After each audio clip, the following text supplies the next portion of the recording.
tenemos el mismo apellido. Parece que Dios nos vinculó académicamente desde hace muchísimos años. Ahora secretario general de la universidad. Y todos se sorprenderán. La verdad que tengo ya cerca de 2 décadas en la enseñanza, no solamente en pregrado, maestría y doctorado. Y tengo la suerte de contar con la presencia de familiares, amigos, colegas y que lo que son más importantes para mí, el semillero, que son ustedes, mis alumnos. Debo agradecerle a Dios porque hoy día quiero evocar mis primeras palabras de mi locución respecto de este día tan especial para mí. Rememorar aquellos momentos cuando escribí mi primer libro de teoría cautelar.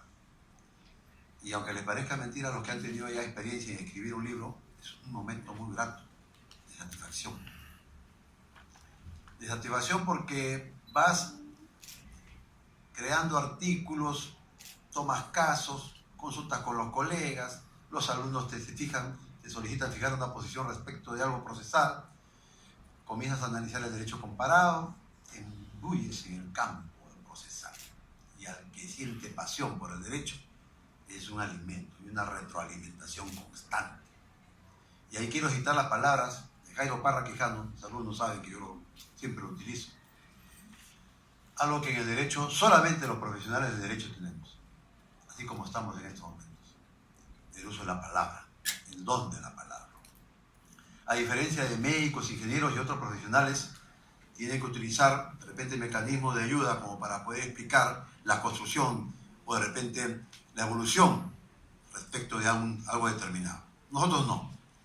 Desde la época de Grecia se utilizaba no solamente la escritura, sino también la oralidad. ¿Y qué implica eso? Que los abogados, los estudiantes de derecho, tenemos que utilizar la retórica, el don de la palabra. Y el don de la palabra no solamente es utilizar para el lenguaje hablado, sino el lenguaje corporal. Las manos, la mirada, el levantar la voz, el enfatizar, nos va a permitir lo que tenemos en este momento. Tratar de disuadir, de convencer, de llegar al público. Por muchos años, desde la época de Grecia, la retórica servía para convencer al juez de los argumentos que se esgrimía en los procesos judiciales. Pero ¿esto qué sucede? Voy a citar a Immanuel Kant respecto a la ilustración, que señala de que hay lo que se llama el adelantarse al futuro, la ilustración. Uno se imagina que las cosas le van a salir bien en base al esfuerzo y al sacrificio. En un proceso uno señala que voy a indicar tal estrategia. Me imagino que utilizando esta estrategia voy a lograr el objetivo.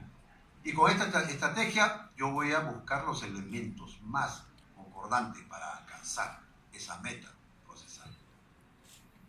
La ilustración, la imaginación. Y ahí cito a Miguel Carbonell, jurista mexicano, que cita en su libro Carta a los estudiantes, Carta a los estudiantes de Derecho. ¿Y qué implicancia tiene esto? ¿Por qué lo cito? Porque Paul, un adolescente, le escribe a un ministro, a un miembro de la Corte Suprema Norteamericana, y le hace saber qué cualidades debe tener un estudiante de Derecho en 1954. Este miembro de la Corte Suprema le dice: Paul, lo primero que debe saber es que los abogados exitosos tienen que cultivarse en el conocimiento. Pero no solamente en el conocimiento del derecho, sino en el amplio, ser humanista, conocer de todo. Tiene que tener vocación por el derecho, sed de justicia. Tratar de buscar en el arte la imaginación.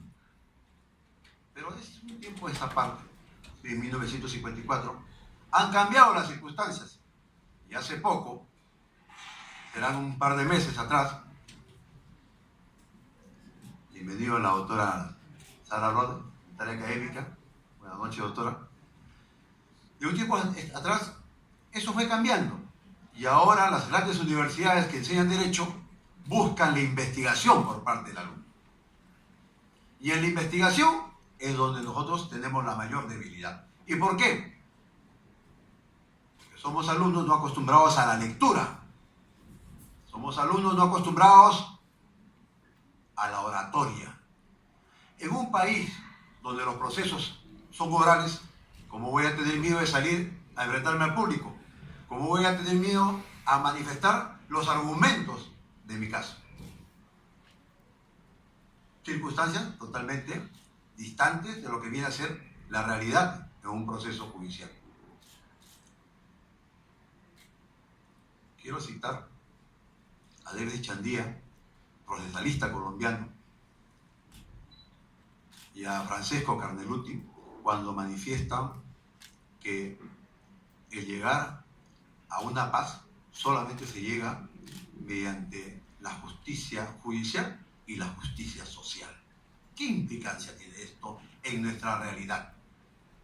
Todos sabemos la situación crítica que estamos pasando a nivel de las diferentes instituciones que administran justicia. Si hay una justicia, si hay una sentencia que no sea justa, lo único que vamos a conseguir es el caos, la crisis como la que estamos. Y ahí es lo que se llama la justicia prospectiva. ¿Qué implica eso? ¿Qué cosa? Es adelantarse en el futuro. Lo que podamos decidir el día de hoy respecto al ámbito jurídico no solamente atañe y nos alcanza a nosotros, sino a las nuevas generaciones, a ustedes, a sus hijos, porque nadie da una ley para un día. Te dan leyes para varias generaciones. Y nosotros, los que estamos aquí presentes, los que ya tenemos cierta trayectoria académica, necesitamos el apoyo de las nuevas generaciones, los nuevos valores, nuevas actitudes, nuevos criterios basados en la ética, en la moral. Nosotros somos responsables y somos conscientes de una u otra manera el haber permitido el llegar a estos extremos. Pero esa es nuestra función. Por eso que mi preocupación por publicar este mi quinto libro, porque no me quiero quedar con esas experiencias, no me quiero quedar con esos conocimientos, quiero transmitirlo, quiero trasladarlo. De ahí nace nuestra voluntad a nivel académico de no crear abogados masa. ¿Qué son abogados masa? Abogados que no tengan la capacidad de manifestar o expresar su criterio, de tomar posición respecto de algo, de solamente seguir lo que le dice el otro, de estar buscando tutores para continuar con lo que dice él. Y esos abogados masa, que son distantes del conocimiento, lo único que van a hacer es continuar creyendo en alguien que les va a decir cosas que por la falta de conocimiento, por la falta de experiencia, ustedes le van a creer. Ya nosotros hemos creído anteriormente y nos hemos equivocado. Ya nosotros hemos tomado distancia de ese tipo de cosas. Pero los afectados serán ustedes, serán nuestros hijos. Hay una frase que dice que las nuevas generaciones tienen el derecho a equivocarse. Ustedes no, señores. Ustedes no se pueden equivocar. Porque si se equivocan, vamos a estar en el mismo continuismo. Abocándome en una parte del libro, muchísimas gracias, Juan Carlos, por haber hecho la introducción al libro. Voy a tocar algunos temas puntuales. Desde 1789, después de la Revolución Francesa, se crearon juzgados especiales, pero no juzgados especiales para decidir en base a la lógica jurídica, al razonamiento, sino en base a la psicología, a la intuición. Jurados en los cuales participaba gente no letrada, gente de conducta intachable, personajes reconocidos por la sociedad, pero que no hacían todo el análisis que nosotros tratamos de buscar en resoluciones judiciales de ahora, la justificación racional. Y eso que pasó en Francia, también pasó en España. Hay tribunales supremos españoles que ven causas basados en la intuición y en la psicología, jurados. Pero ¿qué sucede? Eso sigue ampliándose en la medida de que la problemática surgida en el Perú y en Latinoamérica y en otros países del mundo, producto de una incorrecta administración de justicia, hace que algunas personas digan que la administración de la justicia no debería estar en las manos, es tan responsable, tan severa, que no debería recaer en las manos de los jueces. ¿Se imaginan eso? Otra vez. Que la administración de la justicia es de tanta responsabilidad y tanta seriedad que no debería recaer en manos de los jueces. Entonces, ¿en manos de quién? De gente honorable, gente intachable. Por eso que hay ese sistema de jurados en Estados Unidos, que es el país más poderoso de la tierra, en el cual le dan garantía constitucional con 2 enmiendas en la Constitución. ¿Y qué implicancia tiene esto de las 2 enmiendas de la Constitución? Porque la administración de la justicia lo hace a través del pueblo. Y su gente, como dice este procesalista italiano, Michele Tarufo, que la fe de un pueblo se basa en un sistema de jurados, en la creencia. Y nadie lo discute. Lo que dice la Corte Suprema es indiscutible.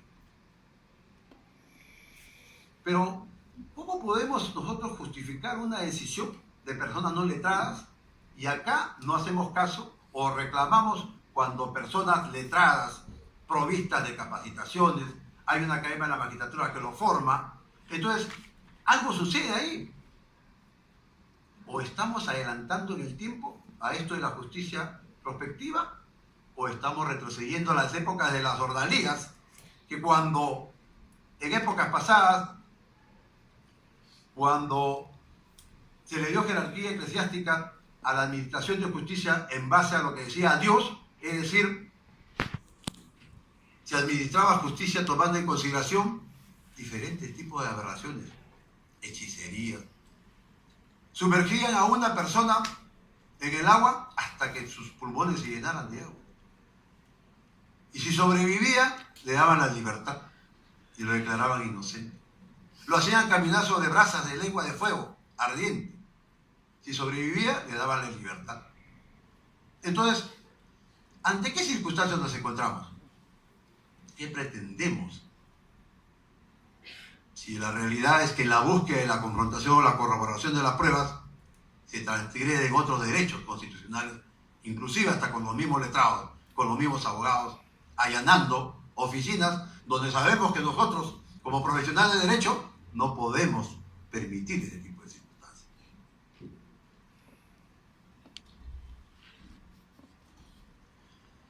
En la proximidad del tiempo, quisiera hablar respecto a lo que dice Francesco Carneluti con relación a la prueba, a la importancia de la prueba. Dice que el juez está en medio de un cerco de luces, alrededor tinieblas, no le importa el enigma del pasado, ni le importa el enigma del futuro. Esa es la importancia de la prueba. La prueba es lo que fluye, lo que emana del expediente. Y ahí surgen varias teorías, porque para hablar sobre la teoría y la prueba hay distintas posiciones. Uno dice, ¿cómo se puede hablar sobre la teoría y la prueba si es que lo que son las presunciones que no es prueba en materia civil es muy diferente que en penal? Sobre la confesión, se le da mucha importancia en civil. Prácticamente si alguien declara algo relacionado a un acto jurídico, el juez lo toma en consideración y prácticamente le da la razón o declara infundada su demanda. En el ámbito penal todos lo sabemos. Alguien se puede declarar culpable y después tiene que investigar. Hay todo un procedimiento para encontrar la verdad. Entonces, ¿cómo llegamos a una teoría que nos permita entender la teoría de la prueba? Cuando hay varios opositores que dicen lo penal está vinculado a lo administrativo, pero lo penal con civil como que no se pasa. Lo que sucede es que en el conocimiento, acá tengo un amigo, muchísimas gracias, Carlitos de Ligoy, el conocimiento tiene jerarquías. Y una cosa es el conocimiento de la especialidad y otra cosa es cuando comenzamos a reflexionar en la filosofía. Y en la filosofía nos preguntamos la razón de las cosas, la razón del ser de las cosas. En consecuencia, tenemos que dar una explicación filosófica. Pero ya hace muchísimos años, Sócrates escribió 13 libros que alguien dijo, es tan denso, tan profundo esta filosofía, que ya no se le puede decir filosofía. Le vamos a poner la metafísica, algo más complejo, que implica el estudio del ser y el alma del ser humano. Ahí podemos encontrar otro tipo de explicaciones. Si nos queremos poner de acuerdo, lo hacemos tomando la distancia respectiva. Y para esto voy a poner un ejemplo. En la Declaración Universal de los Derechos Humanos en 1948, después de la Segunda Guerra Mundial, había judíos, había americanos, franceses, brasileros y todo tipo de representantes de 38 naciones. Y decían, ¿cómo vamos a señalar cuál es el pliego del ordenamiento a nivel de los derechos humanos? La dignidad de la persona humana. Pero si usted es comunista, usted es capitalista, usted tiene otra tendencia, otra visión, otra ideología. Pero ¿cómo se pudo reunir diferentes tipos de pensamientos bajo la dignidad humana? Todo el mundo podrá decir una definición. Aquí, si le pregunto a cada uno de los que se encuentran presentes, me va a dar una definición de la dignidad humana. Así tenga, sea agnóstico, religioso, musulmán, cualquier tipo de ideología, no solamente política, sino de repente religiosa, y todos vamos a coincidir, porque no es un concepto cualquiera, es un concepto filosófico, metafísico. Y ahí le decía que en el conocimiento hay niveles de conocimiento, y hay niveles que te pueden dar la explicación que tú esperas. Pero hace poco, yéndome también a la parte práctica, porque no solamente es teoría, los pocos alumnos que se encuentran en estos momentos, porque muchos están dando sus exámenes, saben que yo me dedico a hacer la teoría y la prueba, pero también hago la práctica, y hago análisis de artículos con la concordancia, con la jurisprudencia y la doctrina, no solamente nacional, sino el derecho comparado. Y me gusta exigirle a los alumnos, porque para eso están aquí, porque han venido a aprender. Y han venido a aprender de quienes ya hemos caminado, hemos trajinado en el campo de la judicatura, en el campo de la docencia, en el campo del litigio. ¿Y qué implicancia tiene eso? Que a veces nos encontramos con sentencias contradictorias. Y en el mes de julio se hizo, en materia procesal civil, se hizo una convocatoria para el 10º pleno jurisdiccional. Porque la Corte Suprema tiene varias funciones. Una ideológica, que es la búsqueda de la justicia.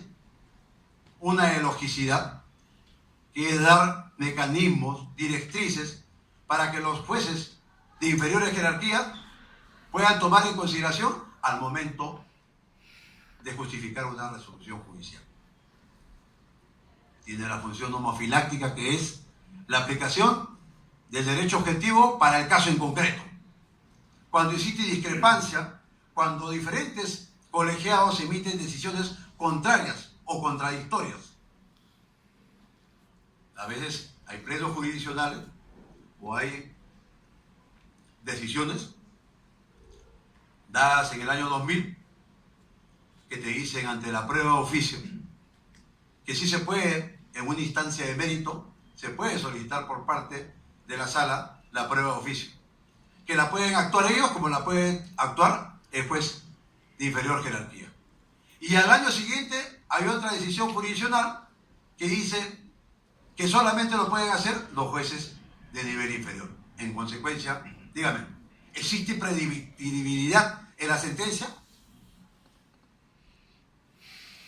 Ahí generan confusión, tanto para el letrado como para el justiciable.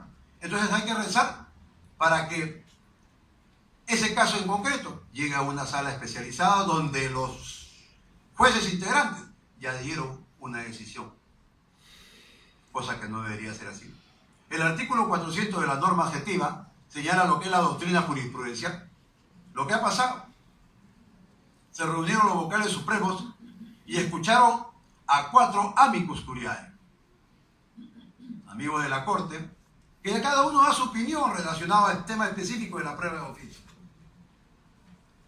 Y dentro del ámbito procesal podemos encontrar una serie de discrepancias, pero siempre va a salir a relucir la experiencia del maestro Monroy Gálvez, que no solamente es un académico, sino es un abogado litigante.